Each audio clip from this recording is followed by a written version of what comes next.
আজ জন্মাষ্টমীতে আমি বানিয়ে নিলাম প্যাড়া। কৃষ্ণ ঠাকুরের ভীষণ পছন্দর প্যাড়া। মথুরা বৃন্দাবনে প্যাড়া পাওয়া যায়, সেই প্যাড়াই আমি বানিয়েছি খুব সহজভাবে। প্রথমে আমি এটা ঠাকুরের কড়াই, এতে অল্প করে জল দিয়ে দিলাম, হাফ বাটির মতন। এখানে আমার 2 লিটার দুধ আছে। আজ আমি 2 লিটার দুধের প্যাড়া বানাবো। আমি কিছুদিন আগে 1 লিটার দুধের প্যাড়া বানিয়ে আপনাদের রেসিপিটা দেখিয়েছি। একটা বড় কড়াইয়ের মধ্যে আমি 2 লিটার দুধ ঢেলে দিলাম। কিন্তু এইটা কি হবে, 2 লিটার দুধ, এটা ফুল ফ্যাট মিল্ক দুধ। অবশ্যই প্যাড়া বানাতে কিন্তু ফুল ফ্যাট মিল্ক আপনারা ইউজ করবেন। তাতে কি হবে, খোয়াটা যেইটা সেটা অনেকটা হবে। আচ্ছা, এটা কড়াইটা 2 লিটার দুধের প্যাড়া বানাতে গেলে অনেকটা সময় লেগে যাবে। ওই জন্যে আমি ঠাকুরেরই 2টো কড়াই আমি ইউজ করছি, দুদিকে বসিয়ে দিচ্ছি, তাতে ভীষণ তাড়াতাড়ি হয়ে যাবে। 1 লিটার দুধের প্যাড়া বানাতে গেলে 45 মিনিট, 45 থেকে 50 মিনিট টাইম লেগে যায়। আর 2 লিটারের দুধের যদি প্যাড়া বানান, মানে কম করে 1.5-2 ঘন্টা লেগে যাবে। আজকে আমি এইটা কৃষ্ণ ঠাকুরের জন্য বানাচ্ছি। ইজি রেসিপি ভীষণই, কিন্তু একটুখানি মেহনত মানে আপনাদের সমানে এই কিন্তু খোয়াটা, মানে দুধটা সমানে কিন্তু নাড়তে হবে। এই দুধ ছেড়ে দিলে চলবে না, তাহলে কিন্তু প্যাড়া একদমই মসৃণ হবে না। আমি গ্যাসের ফ্লেমটা হাই করে সমানে কিন্তু অনবরত নাড়াচ্ছি। আমি একটা খুন্তি নিয়ে নিয়েছি, একটা হাতা নিয়ে নিয়েছি, নিয়ে সমানে কিন্তু আমি প্রসেসটা করছি। এতে খুব তাড়াতাড়ি হয়ে যাবে। দুদিকে বসিয়ে দিয়েছি, খুব তাড়াতাড়ি হয়ে যাবে। আর যদি একদিকে যদি বসাতাম তাহলে কিন্তু একটু অসুবিধা হতো, কারণ গ্যাসের ফ্লেম একদমই হাই করা যেত না। হাই করলে কিন্তু পড়ে যেত। তাই জন্য আমি দুদিকে করে নিয়েছি, এতে খুব তাড়াতাড়ি হয়ে যাবে।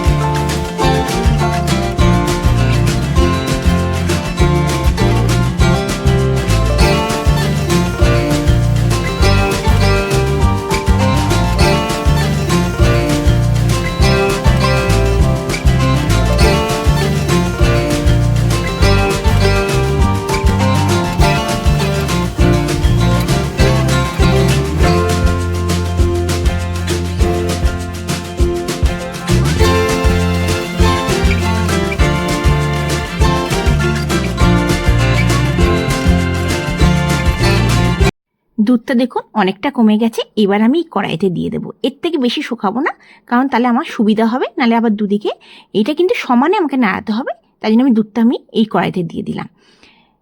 এবার আমি এর মধ্যে চিনি দেব। এটা দেখুন পুরো দুধটা দিয়ে দিয়েছি, সমানে নাড়াচাড়া করব, তারপর এর মধ্যে চিনি দেব। আমি চিনিটা হাফ বাটি থেকে কিছুটা বেশি দিয়েছি, এটা একটু মিষ্টিটা বেশি হবে। আপনারা মানে 2 লিটার দুধে হাফ বাটি চিনি দিলে চলবে। আমি একটুখানি বেশি দিয়েছি।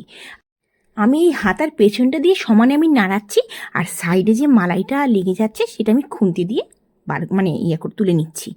আপনাদের আজকের এই প্যারা রেসিপিটা কেমন লাগছে অবশ্যই জানাবেন। যদি ভালো লেগে থাকে একটা লাইক করবেন।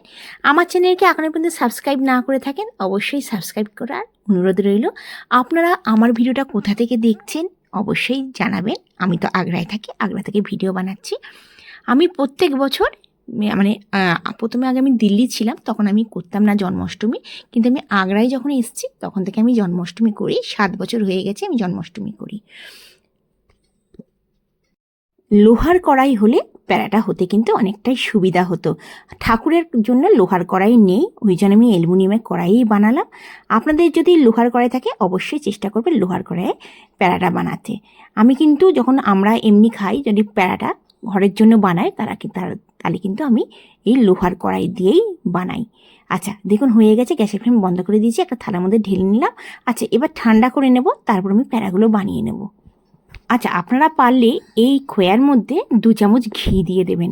আমি ঘিটা দিলাম না, কারণ ঠাকুরের জন্য ঘিটা ছিল না, আমার বড় আনতে গেছিলো ঘিটা। তো আমি ভাবলাম যে ততক্ষণে আমি বানিয়েই নিই, ঘি ছাড়াই বানিয়ে নিই। কিন্তু আপনারা চেষ্টা করবেন ঘি দিতে। ঘি দিলে কিন্তু প্যাড়াগুলো ভীষণ মসৃণ হবে। একটু হাতের তালুতে লাগিয়ে দেবেন, আর 2 চামচ ঘি যদি এই খোয়ার মধ্যে দেন খুব ভালো, মানে প্যাড়াটা মসৃণ হবে। আচ্ছা দেখুন আমি ভালো করে আগে মেখে নিলাম।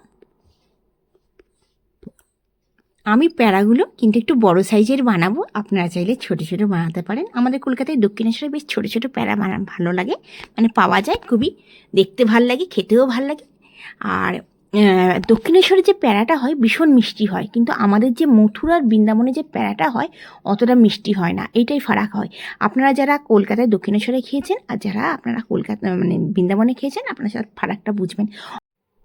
আমাদের যে বৃন্দাবনে প্যারা হয় সেটা অনেক সময় পাউডার দুধেরও প্যারা পাওয়া যায়, আবার খোয়ারও পাওয়া যায়। বেশিরভাগ দোকানে কিন্তু খোয়ারই প্যারা পাওয়া যায়। আচ্ছা দেখুন, কথা বলতে বলতে সব প্যারাগুলো মোটামুটি হয়ে গেল। আমি কিন্তু একটুখানি বড় সাইজের প্যারা বানাচ্ছি। প্যারা কিন্তু একটু বড় সাইজ হলে দেখতে ভালো লাগে। আপনারা যে কোনো ডিজাইন দিতে পারেন, প্যারার আসলে কোনো ডিজাইনই হয় না, একটা আঙুল দিয়ে ডিজাইনটা দিয়ে দিতে পারেন।